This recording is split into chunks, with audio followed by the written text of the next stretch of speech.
So guys ये ऐसी चीज़ें ना मुझे बहुत गुस्सा दिला देती हैं। अभी देखो अब देखो गाइस, हॉर्न चलना बंद हो गया, देखो अब फिर चलने लगा, फिर बंद हो गया। देखो मैंने दबाया हुआ है पर ये चल नहीं रहा। ऐसा होता है कि ऐसी इसकी क्वालिटीज़ है। सो गाइस अगर आप सोच रहे हैं आप Apache RTR 204 भी लेना, तो आप एकदम बढ़िया वीडियो पर आए हैं। इस वीडियो को बिल्कुल भी मिस मत करना।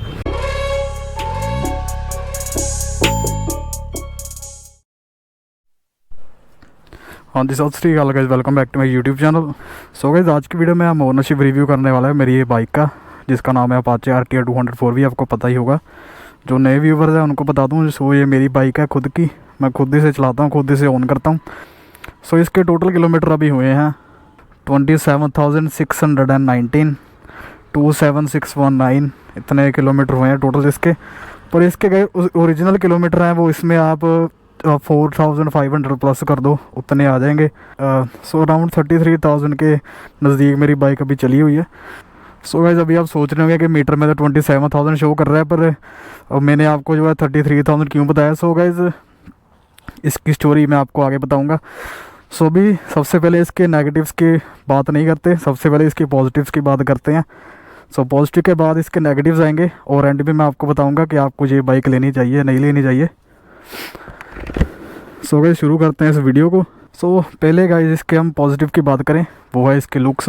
आप खुद देख सकते हो बाइक के लुक्स जो है बहुत ही ज़्यादा बढ़िया है। लुक्स के मामले में इस बाइक का कोई मुकाबला नहीं है, चाहे आप किसी भी एंगल से देखो, यहाँ से देखो चाहे आगे से देखो, लुक्स इस बाइक के बहुत ही ज़्यादा बढ़िया है। 200 सीसी की ये बाइक है, पर 200 सीसी लगती नहीं है, देखने में ये बड़ी बाइक लगती है। अराउंड 400 सीसी की ये लगती है बाइक, अगर आप इसे रियल में देखें, क्योंकि इसका जो टैंक है वो बहुत ही ज़्यादा ब्रॉड है। अगर आप इसे MT या NS से कंपेयर करते हो तो बहुत ही ज़्यादा बड़ा टैंक है इसका, आप देख सकते हो मेरे हैंड से भी कितना ही बड़ा है। अगला पॉइंट जो इसका मुझे बढ़िया लगता है इसमें, वो है इसका स्पीडोमीटर। सो जैसा कि आप देख सकते हो अभी मैंने इसे फ़ोन के साथ कनेक्ट किया है और इसमें टावर शो करता है, मेरे फ़ोन की बैटरी शो कर रहा है और एक मिस कॉल आई है उसका शो कर रहा है। अभी मैं देखता हूँ किसकी मिस कॉल है। सो ऐसे आपको ये शुरू हो जाएगा दिखना, जैसे कि आप जब आप कनेक्ट करोगे यहाँ पर ऊपर टाइमिंग चलेगी और यहाँ टोटल डिस्टेंस आपने कितना ट्रैवल कर लिया है, और ये लाइव चलता है गाइज। मगर अगर मैं यहाँ पर फ़ोन लगा कर रख दूँ ना साथ में तो बहुत बढ़िया लगेगा जी। तो मतलब अगर गाइज आप फ़ोन होल्डर लगाते हो और फ़ोन होल्डर यहाँ पे इंस्टॉल कराते हो और फ़ोन में ये वाला ऐप ऑन कर रहे हो तो कुछ ऐसी आपको लुक आएगी। हालांकि न्यू अपडेट में ये सारी चीज़ें चेंज कर दी हैं, अगर आप न्यू मॉडल लोगे तो आपको थोड़ा अलग तरह से, थोड़ा बढ़िया तरह से आएगा जो इंटरफेस है इसका वो। सो इसमें आप बहुत कुछ देख सकते हो, जैसे नियरेस्ट सर्विस स्टेशन कौन से हैं वो भी आप देख सकते हो। जैसे यहाँ से सेटिंग्स खुल जाती है, यहाँ पे आप स्पीड अलर्ट भी लगा सकते हो, कितनी स्पीड पर मुझे अलर्ट चाहिए। जैसे मैं 100 पर सेट करता हूँ, जब ये बाइक 100 से ऊपर जाएगी ना तो यहाँ लिखा आ जाएगा हाई स्पीड अलर्ट। सो ऐसे कुछ फीचर्स हैं इसमें गाइस, जैसे डू नॉट डिस्टर्ब भी आप कर सकते हो। सो इनकमिंग कॉल्स वगैरह जितनी भी आएंगी वो आपको शो नहीं होगी। सो इसमें आप ऐसा भी कर सकते हो गाइस। सो अगर आप चाहते हो जो आपको कॉल करना है उसको ये ऑटोमेटिकली एक मैसेज लिख के भेज देगा, आप वो मैसेज खुद ही लिख सकते हो यहाँ से, मतलब सेटिंग में ही वो होता है। सो नेक्स्ट गाइस अब इसमें नेविगेशन वगैरह भी इंस्टॉल करा सकते हो। सो जैसा कि मैंने आपको बताया मेरा मीटर जो है वो चेंज हुआ था। सो ये मेरा ओरिजिनल मीटर नहीं है, जो ओरिजिनल है मतलब ये वो वाला मीटर नहीं है जो बाइक के साथ कंपनी से लग के आया था, ये मैंने इंस्टॉल कराया था बाद में, क्योंकि ये मीटर जो है ख़राब हो गया था। जब मैं बाइक न्यू लेकर आया था तो 1-1.5 हफ्ते बीच में इसमें कोई डिफेक्ट आ गया था, जिसकी वजह से इसके अंदर पानी चला गया और ये मीटर वर्क करना बंद कर गया था। तो इसलिए अब ये नया मीटर है इसमें। सो इसमें ये गाइस ये वाला फीचर नहीं चल रहा, देखो मतलब मैं इसमें अभी नेविगेशन यूज़ नहीं कर सकता। अब ये नेविगेशन कितनी काम की है कितनी नहीं, ये आपको मैं नेगेटिव्स में गिनाऊंगा। जब हम इसकी नेगेटिव्स की बात करेंगे उसमें मैं इस टॉपिक के ऊपर बात करूंगा ये कि ये फीचर जो है अभी यूज़फुल है या नहीं। सो अभी इसके पॉजिटिव पर फोकस करते हैं हम। सो नेक्स्ट पॉजिटिव गाइस इसमें है वो इसमें है राइडिंग मोड्स का। सो देख सकते हैं इसमें 3 राइडिंग मोड्स दिए हुए हैं कंपनी में, रेन, अर्बन और sport mode. So guys riding modes का मैं आपको फ़ायदा बताता हूँ क्या होता है। अगर जैसे हम रेन मोड में जब गाड़ी रखते हैं ना, जैसे कि आप देख सकते हो अभी अर्बन मोड में है गाड़ी। सो अर्बन मोड में गाड़ी की इंजन की पावर कम हो जाती है और जो ABS की सेंसिटिविटी है वो भी मीडियम पर आ जाती है, और स्पोर्ट मोड में इंजन की पावर ज़्यादा हो जाती है और जो ABS की सेंसिटिविटी है वो मिनिमम पे आ जाती है, और रेयर मोड में आपको इंजन की पावर अर्बन मोड जितनी हो जाएगी, और जो ABS की सेंसिटिविटी है वो थोड़ी सी ज़्यादा हो जाएगी, मतलब हाई पर चले जाएगी। सो इसका फ़ायदा ये होता है ब्रेकिंग में आपको हेल्प मिलती है थोड़ी, क्योंकि अगर हम स्पोर्ट ट्रैक पर बाइक चलाते हैं, सो ट्रैक पर तो हमें ट्रैक्शन बढ़िया चाहिए होता है टायरों में से। सो इसकी वजह से ट्रैक पर स्पोर्ट मोड में थोड़ी सी इसके ABS की पावर कम हो जाती है। सो अभी हम नेक्स्ट पॉजिटिव की बात करते हैं गाइज, वो है इसमें ब्रास कोटेड चेन। आप देख सकते हो गोल्डन कलर की चेन है ये, ब्रास कोटेड, मतलब ये पंजाबी में इसे पित्तल बोलते हैं, पित्तल की चेन है, मतलब इसमें जंग जो है वो बहुत कम लगेगा।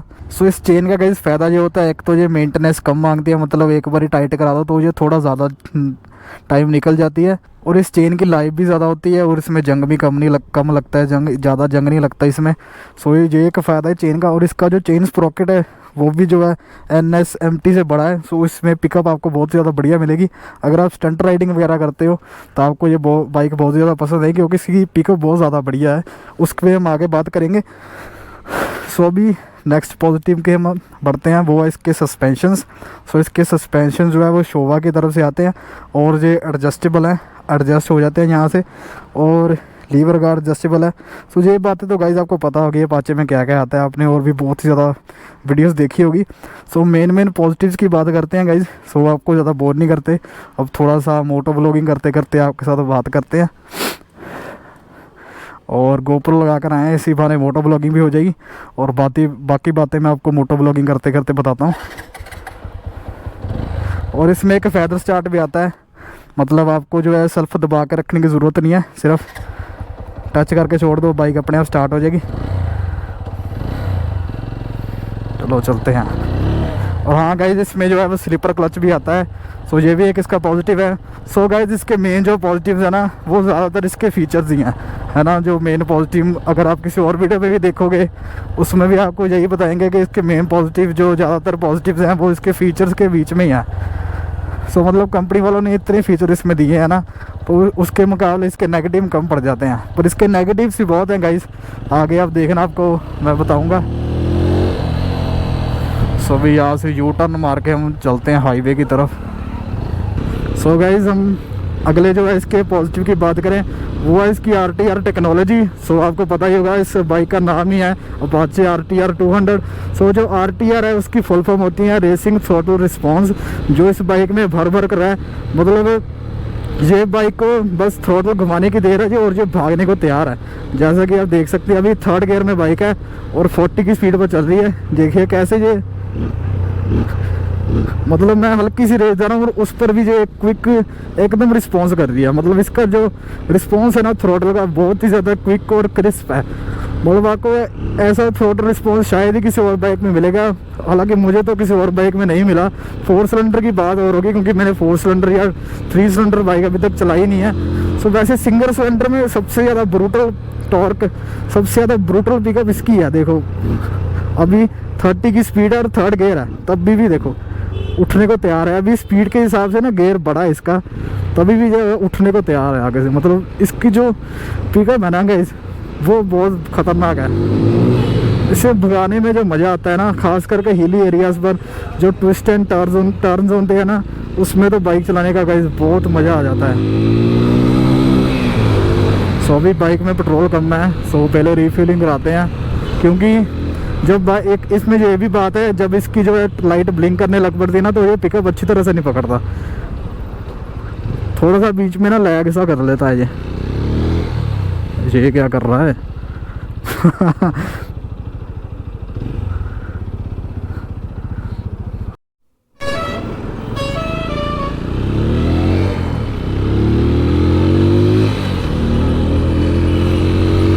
सो गाइस, रिफ्यूलिंग करा के हम निकल चुके हैं दोबारा से हाईवे पर। इसको ज़्यादा काली है जाने की।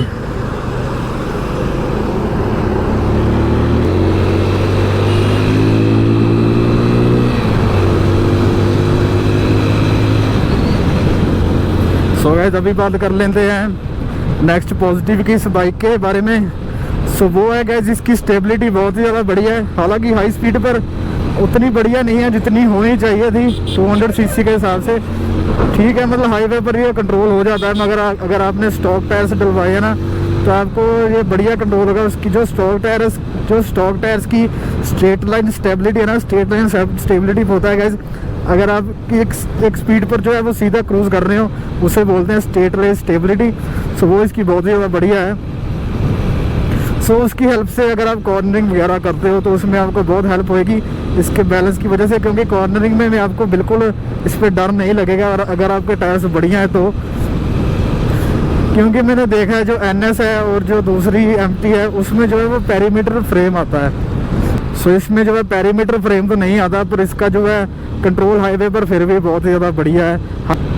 और गाइस इस गंद को थोड़ा सा इग्नोर करना, क्योंकि अभी मैं यहाँ से निकल के ना यू टर्न मार के दोबारा से ऊपर जा रहा हूँ फ्लाईओवर दूसरी तरफ, क्योंकि मैंने सिटी की तरफ जाना है। सिटी की तरफ थोड़ा सा काम है। और ये देखो फ्लाईओवर पता नहीं कब से बन रहा है, अभी तक कंप्लीट नहीं हुआ। सो गाइस अभी हम बात कर लेते हैं इसके नेक्स्ट पॉजिटिव के बारे में। सो जैसे कि मैं बात कर रहा था, इसकी चैसी की स्टेबिलिटी बहुत ज़्यादा बढ़िया है। अगर आप हाई स्पीड पर चलाते हो और कॉर्निंग वगैरह करते हो तो दोनों चीज़ में इसकी जो चैसी है उसका बैलेंस बहुत बढ़िया है। हालांकि अगर आप बहुत ही ज़्यादा हाई स्पीड पर चले जाते हो तो उस पर थोड़ी सी दिक्कत करती है, ये इतनी ज़्यादा भी नहीं दिक्कत करती पर थोड़ी सी दिक्कत करती है ये। और अब मेन बात कर लेते हैं इसके नेगेटिव्स की। सो नेगेटिव्स के सबसे पहले हम शुरू करते हैं इसके नेगेटिव्स के पॉइंट से, वो है इसके सर्विस सेंटर। सो आपको गाइस पता ही होगा, मैंने TVS के सर्विस सेंटर की अपने चैनल पर बहुत बेइज्जती मारी हुई है। सो अभी मैं दोबारा से मारूंगा, क्योंकि वीडियो है आपको सारा कुछ गाइस सच बताएंगे। ऐसा नहीं है कि हाँ मुझे ये बाइक बढ़िया लगती है और मैं झूठ बोल दूंगा आपको कि हाँ बढ़िया है। जो बात है एकदम सच बोलूँगा। ऐसा नहीं है कि मैं झूठ बोल दूंगा, और पहले मैं ऐसा नहीं है कि मैं झूठ बोल दूँ फिर बाद में आप ये बाइक ले लो और उसके बाद आप भी मेरी तरफ पछताओ जैसे मैं पछता रहा हूँ। सो अभी शुरू करते हैं इसके फर्स्ट नेगेटिव से। जो इसका फर्स्ट नेगेटिव है, जो मुझे लगता है गाइस इसमें बहुत बड़ा है, वो है इसके सर्विस सेंटर के टेक्नीशियंस।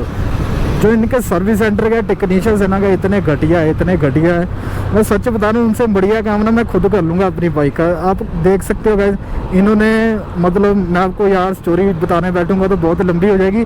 इसका राइट शॉकर ना उन्होंने ख़राब कर दिया था, क्योंकि इसकी शॉकर सी लीक हो गई थी और मैंने वो सही करवाने के लिए दी और उन्होंने सारा शॉकर ही ख़राब कर दिया। अब शॉकर जो है दोबारा से लीक मार रहा है। सो आप देख सकते हो ये कैसे काम करते हैं TVS वाले। अभी यहाँ देखो शोरूम होगा, इनका गाड़ियाँ निकालने का मन करता है मेरे को। ये रहा शोरूम, देखो यहाँ से मैंने काम करवाया था। अभी ऐसा नहीं है मैं स्पेशल यहाँ हूँ शोरूम बताने के लिए, वो तो मैं यहाँ से गुजर रहा था और बात भी इनकी चल रही थी तो शोरूम आ गया सामने, मैंने दिखा दिया। सो यहाँ से मैंने काम करवाया था। इतना घटिया काम किया ना गाइस इन्होंने, इतना घटिया काम मैं क्या बताऊँ। ये भी मेरा तोड़ दिया। ये आपको पता है यहाँ पर एक नट है, नट के ऊपर एक कैप होती है, वो कैप भी उन्होंने तोड़ दी गाइस। मतलब कैसे काम करते हैं आप खुद बताओ। यहाँ भी स्क्रैच डाले हुए हैं और यहाँ भी स्क्रैच थे, यहाँ भी स्क्रैच थे। ऊपर से मैंने ब्लैक पेंट मारा हुआ है अभी इसको, इसलिए थोड़ा सा ठीक लग रहा है, नहीं तो इस एरिया पर बहुत ज़्यादा स्क्रैच थे। और नीचे भी इनका यही हाल है।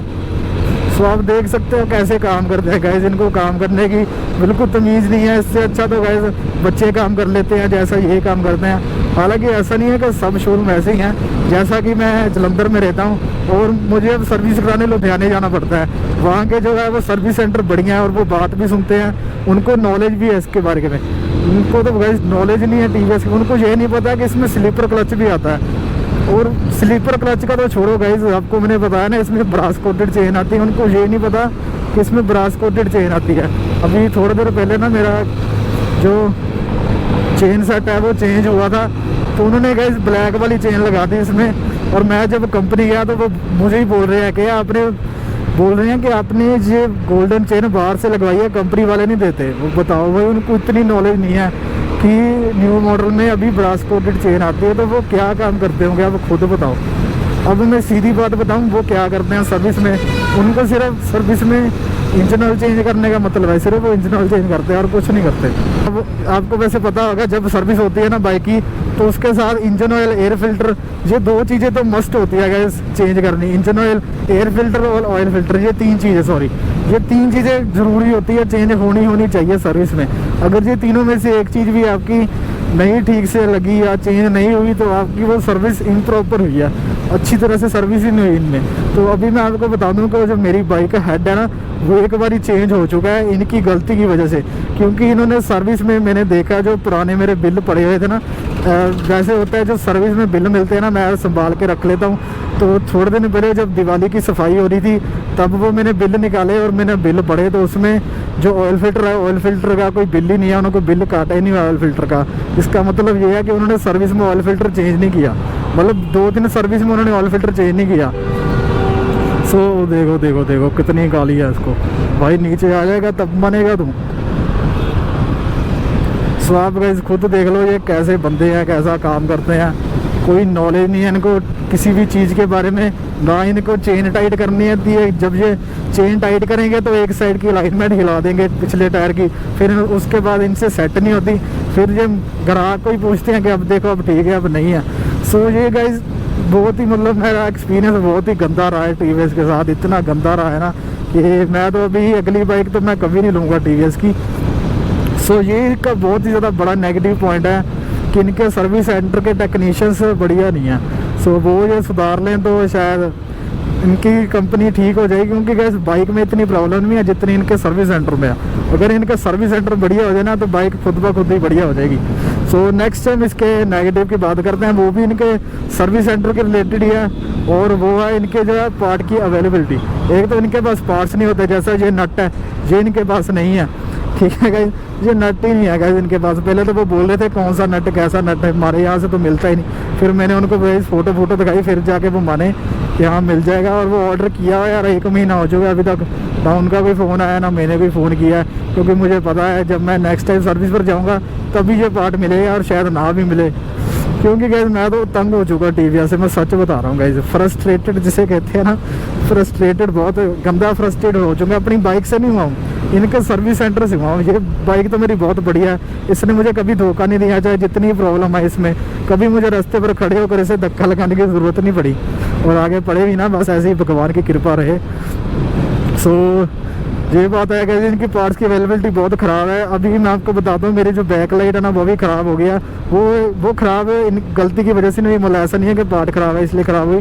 वो ख़राब इसलिए थी क्योंकि ट्रैफिक पे किसी ने मुझे पीछे से हिट कर दिया था, सो उस वजह से ख़राब हो गई थी। ये पता नहीं क्या बन रहा है, सर वालों की पार्किंग लग रही है मुझे तो। सो नेक्स्ट इसका जो डिसएडवांटेज है गाइस उसके बारे में बात कर लेते हैं। सो एक तो हो गया इनके सर्विस सेंटर का, दूसरा हो गया इनके पार्ट्स के रिलेटेड, और जो थर्ड इसका जो है बहुत ही बड़ा डिसएडवांटेज है वो है इसकी पार्ट्स की क्वालिटी में। वो बात नहीं है जो टीवीएस की क्वालिटी में पहले होती थी। मतलब हमारे पास टीवीएस जुपिटर है, वो अभी तक चल रही है, 77,000 किलोमीटर वो चल चुकी है, 2015 मॉडल है, तो अभी तक वो बढ़िया चल रही है ना। उसके मतलब जैसे एक्टिवा में होता है ना, खड्डे में जाती है और वो खड़कने लग पड़ती है, वो आज तक नहीं खड़की, मतलब एकदम इंटैक्ट है। कोई ऐसे खड़कने की आवाज़ वैसे वगैरह तो इसमें भी नहीं आती। पर जो मैं क्वालिटी की बात कर रहा हूँ ना गाइस, वो स्विचेस की क्वालिटी, जैसे ये स्विच हो गए, ये अर्बन, मुझे ये कभी स्विच ये बाहर आ जाता है और ये कभी कभी काम नहीं करता, और मेरा हॉर्न कभी काम, जैसे अभी काम कर रहा है और कभी काम नहीं करता, और ये क्लच पैर भी हार्ड हो चुकी है। सो ऐसी कई चीज़ें हैं, जैसे इसका कॉन्सेप्ट एक बार बदल हो चुका है, और इसका मास्टर सिलेंडर चेंज हो चुका है, और इसके टैपट जो है वो भी लूज़ होते रहते हैं 6000 किलोमीटर के बाद। सो ये बात है, इसमें इस पार्ट्स जो है वो बहुत ही जल्दी ख़राब होते हैं, और अभी तो मैंने सारे पार्ट्स गिनाए नहीं हैं। सो सबसे पहला जो पार्ट मेरा चेंज हुआ था वो हुआ था कॉन्सेप्ट, उसके बाद हुआ था इसका फ्यूल पंप। जो फ्यूल पंप है ना वो भी इसका ख़राब हो गया, तो वो भी मैंने चेंज करवाया है, और फ्यूल पंप के बाद इसका मीटर भी एक बार चेंज हो चुका है। लॉक सेट भी एक बार चेंज हुआ था गाइस ये तो मैं लॉक सेट इसीलिए चेंज हुआ था क्योंकि इसमें लॉक ही नहीं लग रहा था, लॉक लग रहा था और चाबी भैया अटक जाती थी। तो ये भी देखो अभी न्यू ही है लॉक सेट, जैसे यहाँ जो लिखा होता है वो भी अभी मिटा नहीं है, मिटना शुरू नहीं हुआ। सो ये भी एकदम नया लॉक सेट, और ये भी चेंज हुआ था, ये जो ऊपर वाली कैप है ये। सो अब देखिए क्या इनकी क्वालिटी है गाइस, इतनी घटिया क्वालिटी है ना, कुछ ना कुछ छोटा मोटा इसमें ख़राब होता ही रहता है, और इनको टीवीएस वालों को पता ही नहीं होता क्या चेंज करना है क्या नहीं, बस भाई जो इनका मन किया चेंज करके लगा देते हैं। सो नेक्स्ट इसके डिसएडवांटेज की हम बात करें तो वो है गाइस, सो नेक्स्ट डिसएडवांटेज जो गाइस मुझे इस बाइक में लगता है वो है इसके stock skinny tyres and rim. क्योंकि इसके टायर तो पतले हैं ही हैं, इसके रिम भी बहुत ज़्यादा पतले हैं, मतलब आप मानोगे इतने पतले रिम है ना गाइस इसके। अगर आप जैसे कि इसके फ्रंट रिम भी बहुत ज़्यादा पतला है और रियर रिम भी मतलब रियर रिम तो थोड़ा सा मतलब वाइड दी है, फ्रंट रिम इन्होंने बहुत ज़्यादा पतला दिया हुआ है। सो इसमें जो स्टॉक टायर्स आते हैं वो आते हैं फ्रंट में 90-90 और रियर में आता है 130-70। सो आप टायर साइजें से ही अंदाज़ा लगा लो कि कैसी मतलब टायर साइज ही से अंदाज़ा लगा लो कि मतलब कैसे वो टायर दिखते होंगे इस बाइक पे। मतलब इतनी बल्कि बाइक है, इतना बल्कि टैंक है इसका, बल्कि लुक है। और नीचे टायर्स देखो तो एक्टिवा जैसे टायर है, मतलब देखो एक्टिवा ये जो टायर है ना 90-90 सेक्शन है, ये सेम टायर अपाचे में दिया हुआ है फ्रंट में। बताओ एक्टिवा जितना सेक्शन दिया हुआ है अपाचे 200 में। पता नहीं ये यार क्या सोच के बना रहे हैं टीवीएस, मैं तो समझ नहीं पा रहा। सो अभी कई बंदे कह रहे हो कि जब आपने बाइक खरीदी थी तब आप इसके बारे में पता कर लेते। सो मेन गाइस मैंने ये टायर्स वगैरह देखकर नहीं खरीदी थी। सो मैंने टीवीएस के नाम के भरोसे के ऊपर खरीदी थी मैंने बाइक, मतलब टीवीएस के ऊपर भरोसा था। क्योंकि आपको बताया घर में पहले भी जुपिटर थी, तो इससे पहले मेरे पास 180 भी था अपाचे। सो ये 200 है, इससे पहले 180 था, उसमें भी कोई दिक्कत नहीं आती थी इतनी खास, वो भी मतलब बढ़िया चलता था बाइक। सो मुझे एक अपग्रेड करने का मन था, तो इसलिए मैंने 200 ली टीवीएस की। नहीं तो मैं आरएस या एनएस लेने का सोच रहा था, तो मैंने 200 देखा तो मेरा 200 पर दिल आ गया, तो मैंने 200 ले ली। क्योंकि पहले मेरे पास 180 थी और दोनों के लुक्स थोड़े थोड़े मिलते जुलते हैं, तो उसकी लुक्स मुझे बढ़िया लगती, तो इसकी मुझे ऑटोमेटिकली पसंद आ गई लुक्स, तो इसलिए मैंने बाइक ली थी। पर बाद में आपको पता है कि जैसे इंसानों के साथ होता है, इंसान के साथ रहो तो उस इंसान के बिहेवियर के बारे में पता लगता है। सेम ही बाइक्स के साथ होता है, जैसे ही आप बाइक्स के साथ रहेंगे आपको उनके बिहेवियर के बारे में पता लगेगा, सब कुछ पता लगेगा। सो जैसा कि मैंने आपको बताया इसके टायर बहुत ही ज़्यादा स्लिम है। सो उसका गाइस वो ऐसा नहीं है कि उसकी स्टेबिलिटी बढ़िया नहीं है, उन टायर की स्टेबिलिटी बढ़िया है, हाई स्पीड स्टेबिलिटी भी बढ़िया है। पर कॉर्नरिंग पर ना वो थोड़ी सी दिक्कत करते हैं टायर, मतलब वो कॉन्फिडेंस प्रोवाइड नहीं कर सकते जैसा कि इस बाइक में कॉन्फिडेंस आता है। अभी यहाँ पर मैंने टायर इसके अपग्रेड कराए हुए हैं, फ्रंट पे 180 है और रियर पे 150-60 है। सो उस वजह से इसका जो लीनिंग एंगल है बहुत बढ़िया है और लीनिंग करने में जो कॉन्फिडेंस आता है वो भी बहुत ज़्यादा बढ़िया है इसमें। तो अगर आप ऐसा नहीं है गाइस, अगर आप सोच रहे हो कि 90-90 सेक्शन आता है तो कोई बात नहीं, मैं लेने के बाद अपग्रेड करा लूँगा, तो ऐसा भी इसमें नहीं होगा गाइस। क्योंकि इसमें जो फ्रंट रिम है वो ही इतना मतलब वो फ्रंट रिम है ना वो 90-90 सेक्शन के हिसाब से दिया है। सो वो 90-90 टायर के लिए सूटेबल है। अगर आप उसमें 180 डलवाओगे ना तो उसका जो साइज़ है वो पतला हो जाएगा, वो 180 जितना लगेगा नहीं, वो 90-90 जितना लगेगा, थोड़ा सा ही बड़ा लगेगा उससे। तो ये बात है, मतलब कोई फ़ायदा भी नहीं होता अपग्रेड कराने का, सेम ही लुक आती है टायर की। सो ये इसमें नुकसान है बहुत ज़्यादा बड़ा, जो मुझे लगता है एटलीस्ट इसका फ्रंट रिम बड़ा होना चाहिए था। सो जिसकी वजह से इसमें 180 टायर तो आ जाता। तो यहाँ से हम यू टर्न लेते हैं। ओहो ट्रक तेज आ रहा है, तेज। हाँ बच्चे बाय कर रहे थे। सो अभी गाइस इसके लास्ट नेगेटिव की बात कर लेते हैं हम। जो मुझे लगता है इस बाइक में नेगेटिव पॉइंट है वो इसके टैपर्स की आवाज़ के ऊपर है। मतलब जैसे इसके टैपर बहुत ज़्यादा जल्दी ढीले होते हैं, मतलब एक बार जब आपके इंजन को आदत पड़ जाएगी ना तब तो इतनी जल्दी नहीं होगी। मतलब जब आपका इंजन न्यू होगा ना, न्यू में बहुत परेशान करते हैं और दूसरी सर्विस में आपको टाइट करवाने पड़ेंगे। मगर आप इसे 4 या 5 बार टाइट करवा लोगे ना उसके बाद ये कम लूज होते हैं। जैसा कि मैंने अभी 2 सर्विसें करा ली हैं, मतलब लास्ट 3rd सर्विस पर मैंने टाइट करवाए थे, उसके बाद मैंने 2 सर्विस करा ली हैं। तो अभी तक तो कोई ऐसी नीड लगी नहीं टैपर लूज़ होने की, और अभी तक कोई आवाज़ भी नहीं आ रही है। हल्की हल्की शुरू हुई है आवाज़, वो मुझे पता लग रहा है।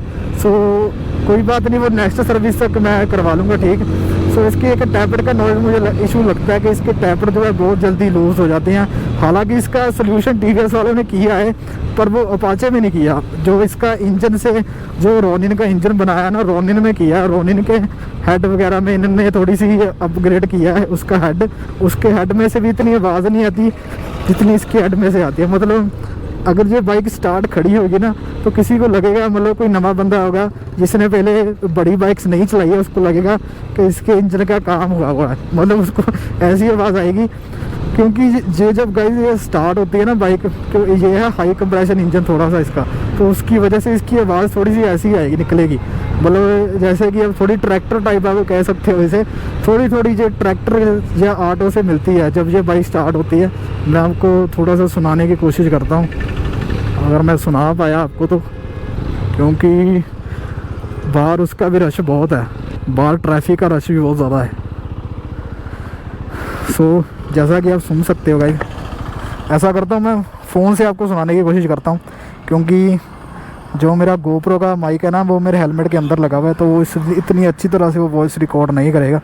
आपको फ़ोन से सुनाता हूँ मैं। तो गाइस ये देखो, ये है मेरी बाइक, कुछ ऐसी दिखती है देखने में, और इसकी इंजन के साउंड ये जो आप देख रहे हो ना भाई, ये अभी मैं रेस नहीं कर रहा, आइडियल पर है इंजन।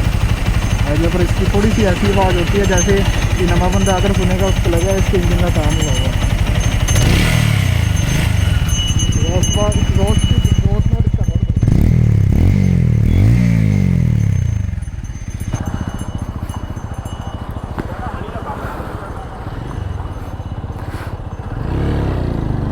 सो आपने देखा गाइस कैसी आवाज़ है इंजन की। हालांकि जब मैं ब्लॉग वगैरह करता हूँ ना, तो जो मेरा माइक है वो एकदम इसके इंजन के ऊपर है, यहाँ पर अंदर जाकर, तो उसकी वजह से ना कभी कभी ब्लॉग में भी ऐसी आवाज़ आती है इंजन की, जैसे इंजन का काम हुआ पड़ा है, इंजन खुला पड़ा है, ऐसी आवाज़ आती है। तो अभी यहाँ से मैंने ना टर्न लेना है, अपने फ्रेंड के घर जा रहा हूँ मैं। सो आया तो मैं उसके घर ही था, तो मैंने सोच लिया एक ओनरशिप रिव्यू बना लेते हैं और वीडियो अपलोड कर दें, क्योंकि 1 वीक होने लगा मैंने कोई वीडियो अपलोड नहीं करी। अभी मैं गाइस इस वीडियो के बाद मैं पूरी कोशिश करूंगा कि मैं यूट्यूब पर रेगुलर रहूं। एटलीस्ट मैं हफ्ते की 2 वीडियोस तो आपके साथ 2 वीडियो तो अपलोड करा करूं, हफ्ते में 2 वीडियोस। सो अभी मैं फ्रेंड की कॉलोनी में आ गया हूँ। सो अभी थोड़ी सी बात और करते हैं, इस वीडियो को एंड करते हैं फिर। सो इसका गाइस लास्ट जो मुझे नेगेटिव लगता है ना इसका, वो है इसके ब्रेक कैलिपर्स। सो ये शायद ही किसी ने कवर किया होगा, जो इसके ब्रेक कैलिपर्स है ना वो मतलब किसी कंपनी का नहीं है, कोई ब्रांडेड नहीं है। मुझे लगता है ये टीवीएस वालों ने खुद ही बनाया, और ये इतने मतलब मुझे इतने बढ़िया लगते नहीं है। इनके ब्रेक बाइट तो बढ़िया है, मतलब ब्रेकिंग में ये कोई नुकसान नहीं करते, अच्छी तरह से रुक जाती है बाइक। पर इसकी जो है वो क्वालिटी इतनी बढ़िया नहीं है। मतलब जैसे फ्रंट ब्रेक तो चलो कभी कभी फ्रंट ब्रेक से भी चूँ चूँ चूँ आवाज़ आने लग पड़ती है, रियर ब्रेक में भी ऐसे जैसे मैं ब्रेक लाऊंगा, देखो सुन रही है आवाज़, ची जैसे कुछ रगड़ता होता है ना, ऐसी आवाज़ आती है रियर ब्रेक में से। और ये आवाज़ जाती नहीं है गाइस, ऐसी रहती है। मैंने बहुत बारी सेट करवा रही है, पर ये आवाज़ नहीं ठीक होती इसकी। जब ब्रेक लगाते हैं ना बाइक में, ऐसी तीखी सी आवाज़ आती है कोई, तो वो बिल्कुल भी अच्छी नहीं लगती मुझे। तो ये एक इसका नेगेटिव और है, आप इसे इंक्लूड कर सकते हो। सो अभी मेन बात करते हैं कि आपको ये बाइक लेनी चाहिए नहीं लेनी चाहिए, क्योंकि मैंने इसके नेगेटिव्स भी ऐसे ऐसे बताए हैं कि आपको बाइक लेने का मन नहीं करेगा, और इसके पॉजिटिव्स भी ऐसे हैं कि आपको मन करेगा कि ये बाइक ले लें। तो गाइज़ ऐसा नहीं है कि बाइक बुरी है, जो इसमें मेन जो दिक्कत आती है ना वो सर्विस सेंटर की है, इसके सर्विस सेंटर नहीं बढ़िया। सो अगर आप सोच रहे हैं अपाचे 204 भी लेना, तो आप सबसे पहले जाएँ अपने, ओहो ये तो रास्ता ही बंद है, कोई नहीं यू टर्न मार लेते हैं। सो आप सबसे पहले जाएं टीवीएस के सर्विस सेंटर, ना कि इनकी शोरूम में। सर्विस सेंटर में जाके जिनके पास अपाचे 200 है उनसे पूछें कि आपका एक्सपीरियंस कैसा है। अगर वो बोल रहे हैं कि ये सर्विस ठीक नहीं करते या एक्सपीरियंस बढ़िया नहीं है, एक बंदे से मत पूछना गाइज, 2-3 बंदों से पूछना, क्योंकि कई बार होता है एक बंदे को नॉलेज नहीं होती अच्छी तरह से, वो तो कह दे कि हाँ ठीक है, उसको लगेगा कोई चीज़ आवाज़ भी कर रही है तो उसको पता ही नहीं लगेगा। देखो गाइज हॉर्न चलना बंद हो गया, देखो अब फिर चलने लगा, फिर बंद हो गया, देखो मैंने दबाया हुआ है पर ये चल नहीं रहा। ऐसा होता है कि ऐसी इसकी क्वालिटीज़ है टीवीएस की। देखो अब चलने से मना कर दिया इसने, अब कहता है मैं नहीं चलूँगा, तुम मुंह से आवाज़ें निकालो, मैं तो नहीं बचूँगा। सो गाइस जी ऐसी चीज़ें ना मुझे बहुत गुस्सा दिला देती हैं। अभी देखो मैं अगर हाई स्पीड में जा रहा हूँ है ना, तो मैं कि लोगों को आवाज़ें लगाऊँगा कि पीछे हो जाओ, बताओ, ऐसी क्वालिटी है गाइस इनकी। सो गाइज अभी टॉपिक पर वापस आते हैं। सो मैं कह रहा था कि आप इनके सर्विस सेंटर जाके देखो, अगर आपको बढ़िया लगता है तो आप लो, नहीं तो ना लो। सो गाइज इतने डिसएडवांटेज थे इस बाइक में। सो इसके अलावा तो मुझे मेरे दिमाग में नहीं है कोई डिसएडवांटेज। सो आपको लगा कोई और डिसएडवांटेज या नेगेटिव या पॉजिटिव है बाइक का, तो आप कमेंट कर सकते हैं। सो जिसने बाइक खरीदनी होगी उसको हेल्प हो जाएगी, कमेंट सेक्शन वो पढ़ लेगा। सो गाइस इस वीडियो को यहीं पर ख़त्म करते हैं। मैं होप करता हूँ आपको वीडियो अच्छी लगी होगी, और जाते जाते एक प्यारा सा कमेंट और लाइक सब्सक्राइब करते हुए जाना। मिलते हैं आपको ऐसी बढ़िया सी अगली वीडियो में। और हाँ इसके ऊपर एक मैं बहुत जल्दी सोलो ट्रैवल करने वाला हूँ, तो चैनल को सब्सक्राइब ज़रूर कर लेना। सोलो ट्रैवल देखने के लिए वहाँ मैं अकेला जाऊँगा और देखते हैं बाइक कैसा परफॉर्म करती है, वहाँ पर कोई मुझे दिक्कत देती या नहीं दिक्कत देती, क्योंकि मैंने अकेले इसके साथ अभी तक ट्रैवल नहीं किया है। सो ये मेरा फर्स्ट ट्रैवल ही होगा कि मैं सोलो जा रहा हूँ कहीं इतनी दूर, वो भी अपने अपाचे पर। सो बने रहना गाइस, चैनल को सब्सक्राइब ज़रूर करना। तब तक के लिए बाय बाय।